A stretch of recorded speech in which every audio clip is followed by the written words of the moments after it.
Historia qui existait, l'histoire que tu as écrite, et l'émission qui fait des mises au point sur l'histoire du Real Madrid. Aujourd'hui, je vais vous parler de la 5e édition de la Coupe d'Europe des clubs champions. Au sommaire, ce soir, nous allons parler de la demi-finale, de la finale et de l'épilogue de la saga des 5 Coupes d'Europe qui font partie de la grande saga des 13 Coupes d'Europe que le Real Madrid a gagnées depuis 1956. Alors, cette demi-finale, le Real Madrid rencontre le champion d'Espagne 1959. Et cette équipe n'est autre que le Barça. Quoi? Qui ça? Le Barça? Encore une petite équipe, etc., etc. Alors, une question à 100 dirhams. Est-ce que ce Barça-là fait partie du lot des petites équipes que le Real Madrid a rencontrées et battues en Coupe d'Europe? Alors, c'est la première participation du club catalan en Coupe d'Europe des clubs champions. Et avant ces demi-finales, le Barcelone est très confiant. Il est très confiant parce que, en plus d'être champion en titre de 1959, le Barça est champion de la saison 1959-1960, car la Liga s'est arrêtée avant le déroulement des demi-finales. Le Barça se sent très fort parce que il a éliminé le Grand Milan AC et Wolverhampton. On a bien vu que Wolverhampton faisait partie des grandes équipes en Europe. Et enfin, le Barça se sent pousser des ailes parce que ils ont une grosse attaque, une attaque de feu composée de Sibor, Kosic et Kubala. Alors, la demi-finale aller se déroule à Madrid le 13 avril 1960, 3-1 pour le Real Madrid. Le match retour se déroule le 27 avril 1960 et rebelote, victoire du Real Madrid 3-1. Le score cumulé est de 6-2. Circulé, il n'y a rien à voir.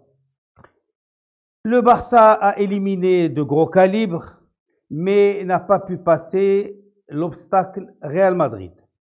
La finale se déroule à Glasgow le 18 mai 1960 au Hampden Park devant 130 000 spectateurs. Le Real Madrid rencontre l'Eintracht Francfort. Alors, inutile de vous dire que c'est un score fleuve. Le Real Madrid l'emporte par 7-3, triplé de Di Stefano et quadruplé de Puskás. Le Real Madrid remporte ainsi sa 5e Coupe d'Europe successive et clôt son hégémonie sur l'Europe dans une finale d'apothéose. Au lendemain de la finale, les superlatifs étaient difficiles à trouver pour décrire la qualité de jeu d'une telle rareté qu'a développé le Real Madrid.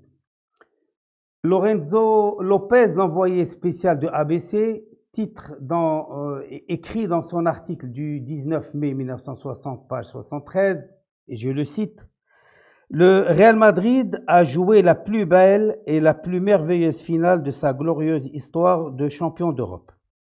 Face à la démonstration de son football virtuose et puissant, il faut s'incliner comme l'a fait, en luttant gaillardement jusqu'à la fin, la forte et valeureuse équipe de l'Eintracht. Nous qui avons eu la chance d'être au Hampden Park aujourd'hui, nous n'oublierons jamais ce spectacle inouï. » Enfin, je vous rappellerai que la BBC a offert des décennies durant ce match pour ses téléspectateurs pendant les fêtes de Noël.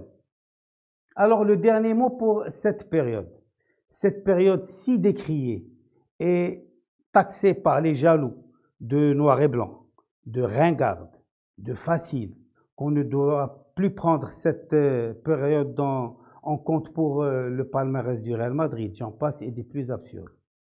Ben, si le Barça avait remporté l'édition de 1960 ou même celle de 1961, parce que le Barça a joué et perdu la finale contre le Benfica, eh bien, certainement que cette période aurait été taxée de haute en couleur, en HD, 3D et 4K. Mais on ne refait pas le monde avec des scies.